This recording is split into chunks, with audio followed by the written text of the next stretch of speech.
The United States is embracing Mohammed Yunus. I mean, quite literally. Let's show you some pictures from last week.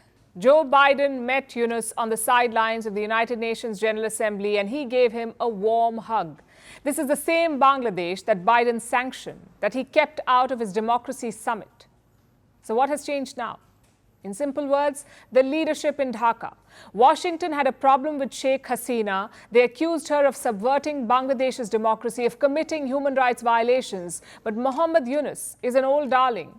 He studied and worked in the United States, even got awards from the US government. The Presidential Medal of Freedom in 2009 and the Congressional Gold Medal in 2010. So it's pretty clear that Washington likes Yunus. Some have even accused the US of orchestrating Hasina's ouster, of installing Yunus as a puppet. We can't be sure of these allegations, but true or not, Yunus did not help his case.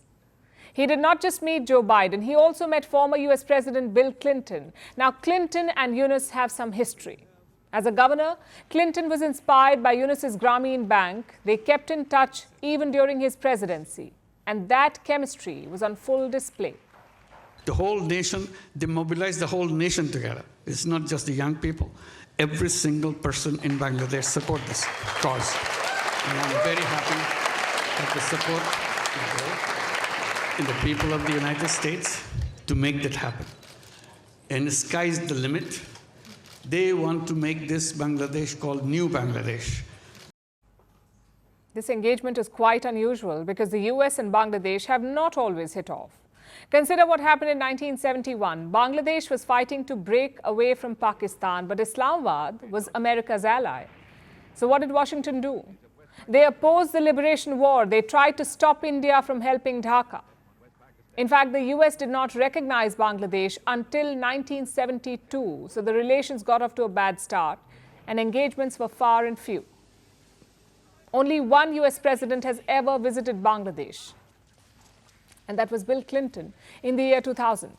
Ironically, Sheikh Hasina was in power back then. That year, she also traveled to Washington. It remains the last bilateral trip from Dhaka to the US. Many leaders have made personal trips since then. They've also attended the UN General Assembly, but even then, meetings were rare.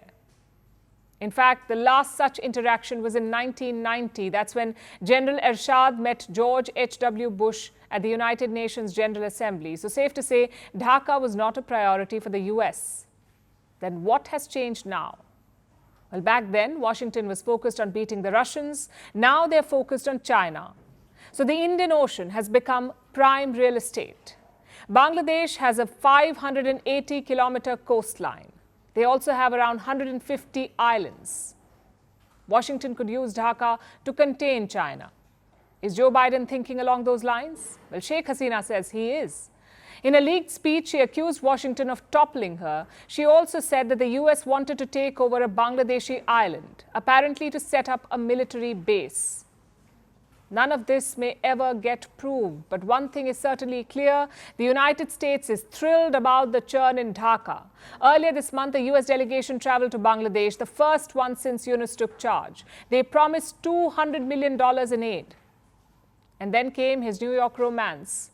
Look at Biden's statement after meeting Yunus. It talks about democracy. It talks about people-to-people ties, and it talks about American support. But guess what it does not talk about? Elections. Yunus is an unelected interim chief, yet Joe Biden did not even prod him to hold elections. Plus, Yunus is cozying up to Washington's old ally, Pakistan. He met Prime Minister Shehbaz Sharif in New York. Apparently, Yunus wants a reset with Islamabad. All indications are there. This month, Bangladesh marked the death anniversary of Muhammad Ali Jinnah, the founder of Pakistan. It's the first time Dhaka marked his death anniversary, Jinnah's death anniversary. Same with Islamists. Yunus recently met the leader of a radical group, Mamunul Haq of the Hifazat-e-Islam. It's a group known for making anti-India statements. So New Delhi will be watching all this closely. Mohammed Yunus keeps saying that he wants strong ties with India, but his actions suggest otherwise. He's warming up to Pakistan, he's hosting radical Islamists and ceding strategic space to America. Firstpost decodes the U.S. election, explains how America chooses its president, your primer on the race to the White House. Everything you need to know about how America votes and its global implications. U.S. Election Explained. Every Monday and Thursday only on Firstpost.